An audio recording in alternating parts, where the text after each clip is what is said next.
Bonjour à vous, c'est Yann et bienvenue dans cette nouvelle vidéo qui constitue en fait le 6e atelier. Je vous proposais une série de 6 ateliers intitulés Déguster pour progresser.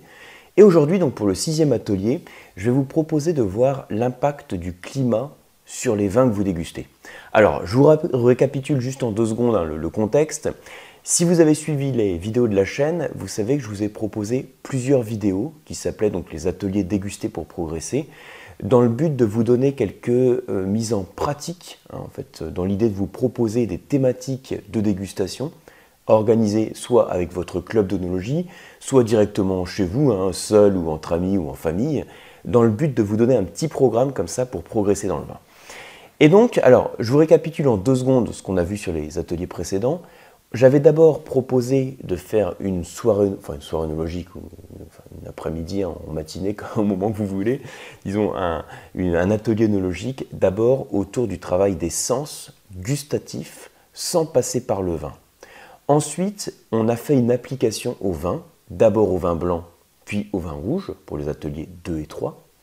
Ensuite, pour l'atelier 4, je vous ai proposé de vous montrer les réflexes à avoir pour conclure une dégustation. Quelles sont les conclusions qu'il faut dresser à l'issue d'une dégustation de vin. L'atelier 5, c'était vous montrer quelques bases, quelques réflexes pour bien remplir une fiche de dégustation. Et vous voyez en fait que finalement avec cette progression, ce que je vous ai proposé, c'est des automatismes, des réflexes pour remplir plus facilement une fiche de dégustation. C'est ça le but. On apprend à déguster, donc on apprend à parler du vin, et pour ça on remplit une fiche pour bien se concentrer sur chaque étape et sous-étape de la dégustation. Donc maintenant, le principe, c'est de progresser en ayant en tête que chaque vin a une identité qui est définie par différentes choses. J'en avais déjà parlé dans une vidéo de cette chaîne, donc sans rentrer dans le détail, il faut savoir que tous les vins qu'on déguste sont définis par exemple, le cépage, son raisin, son type de cépage, ou ses cépages, son climat, son terroir. Tout ça, ça joue déjà sur le profil gustatif du vin que vous allez déguster. Ensuite, la manière dont le vin est fait, c'est ce qu'on appelle la vinification, donc les choix en termes de vinification. La manière dont le vin est élevé, est-ce qu'il est élevé dans un fût, dans une cuve par exemple. Et ensuite, le vieillissement du vin en bouteille dans votre cave. Donc ça, c'est tout le processus que je viens de rappeler en 2 secondes, tout le processus qui crée l'identité du vin que vous dégustez. Et dans ce nouvel atelier, ce que je veux vous montrer, c'est insister sur un des points dans ce processus pour comprendre comment il peut impacter le profil des vins que vous dégustez. Alors, le point que je vais prendre ici, un des facteurs, c'est, alors je ne le choisis pas par hasard dans des ateliers un petit peu, cette série d'ateliers, je vous rappelle que c'est orienté débutant, donc je vais vraiment insister d'abord sur un des points peut-être qui est, un des plus faciles peut-être à voir dans la dégustation, c'est le climat. Je vais parler de cépage, de climat, de terroir, de vinification, d'élevage, de vieillissement. Donc tous ces points-là ont un impact sur l'identité du vin. Mais je vous propose ici de faire une dégustation donc chez vous ou dans votre club pour voir l'impact du climat sur les vins que vous dégustez. Donc ça va être la thématique en fait de cet atelier. Comment le climat peut jouer sur le profil des vins. Et on va faire un truc très simple. On va prendre par exemple 2 vins issus du cépage Sauvignon. Donc cépage Sauvignon pour les vins blancs, un cépage qu'on va retrouver en particulier dans le Centre-Loire, par exemple sur les vins de Sancerre, Pouilly-Fumé. Donc vous prenez un jeune Sancerre et vous prenez un Sauvignon, jeune également, de Nouvelle-Zélande. On a beau dire que la Nouvelle-Zélande, pour un pays du Nouveau Monde, c'est un pays qui bénéficie d'une certaine fraîcheur. On va quand même avoir des profils différents entre nos 2 Sauvignons, entre notre Sauvignon du Centre-Loire et notre Sauvignon de Nouvelle-Zélande. Et ces différences vont être liées à plusieurs choses, mais également à l'impact climatique. Donc vous allez prendre vos 2 verres de vin, donc votre jeune Sancerre et votre jeune Sauvignon de Nouvelle-Zélande. Volontairement, je ne vais pas plus dans le détail sur la localisation, on reste quelque chose de très générique. Et vous allez les déguster 2 à 2. On observe la couleur. Donc avec la fiche de dégustation, ça sera un très bon support. Vous sentez les 2 verres de vin et vous les goûtez. Et vous voyez ce que vous constatez. On peut faire la même application, puisqu'on parle de la Nouvelle-Zélande, avec le Pinot Noir. Donc cette fois, on prend 2 verres de vin rouge. Je prends par exemple un jeune Pinot Noir de Bourgogne, générique. et puis un jeune pinot noir de Nouvelle-Zélande. Et vous faites le même jeu. Vous sentez les verres de vin et vous les goûtez. Quelles sont les différences qu'on va observer?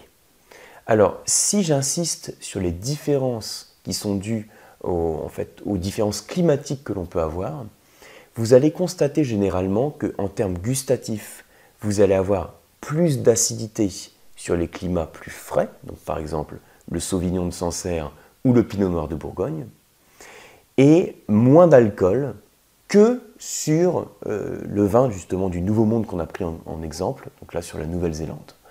Moins d'acidité et plus d'alcool sur la Nouvelle-Zélande. En termes d'arômes, vous allez constater également des différences. Vous allez généralement noter plus de fraîcheur dans les vins de climat frais et plus de douceur dans les vins de climat doux. Qu'est-ce que ça veut dire plus de fraîcheur? Simplement, là aussi pour faire simple dans le cadre de ce petit atelier, plus de fraîcheur, ça veut dire par exemple, vous allez percevoir des fruits plus frais, plus jeunes, plus acides. Si je reprends mon Sauvignon de Sancerre, peut-être, alors sans parler du bourgeon de cassis, mais voilà, des notes d'agrumes, de pommes vertes, des notes de citron, alors que mon Sauvignon de Nouvelle-Zélande aura éventuellement des notes de fruits à noyaux, de pêche par exemple, des notes florales. On va percevoir presque plus de gras au nez.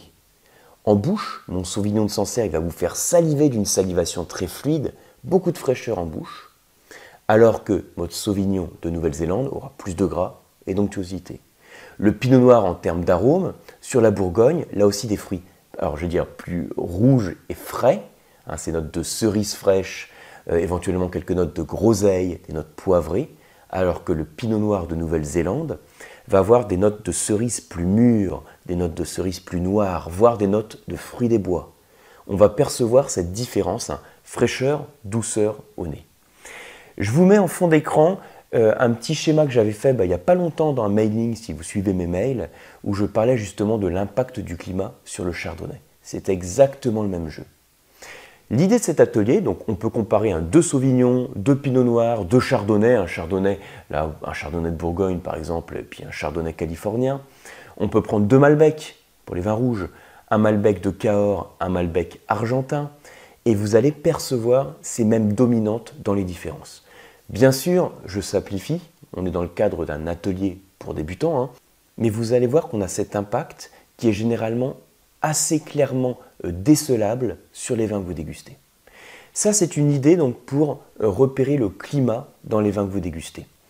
Il y a plein d'autres thématiques de dégustation que vous pourriez faire pour voir aussi justement l'impact de chaque facteur qui joue sur l'identité du vin.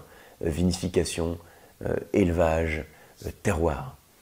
Ce que je propose, même si c'est la dernière vidéo sur les ateliers, j'avais proposé 6 ateliers, je vais vous refaire un petit atelier bonus dans lequel je vais vous suggérer des thématiques de dégustation.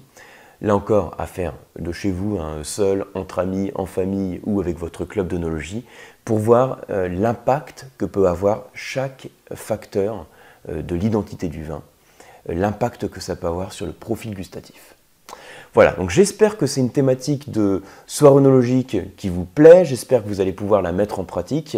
Si c'est une thématique qui vous plaît, si ça vous a parlé, merci de liker la vidéo, merci de la partager. Pour ma part, je vous retrouve sur le diplôme du vin, donc vous retrouvez sur le site lecoam.eu, également sur les cours d'œnologie, toujours sur lecoam.eu, et sur les masterclass de la dégustation, si vous vous formez à distance. Merci beaucoup et à bientôt.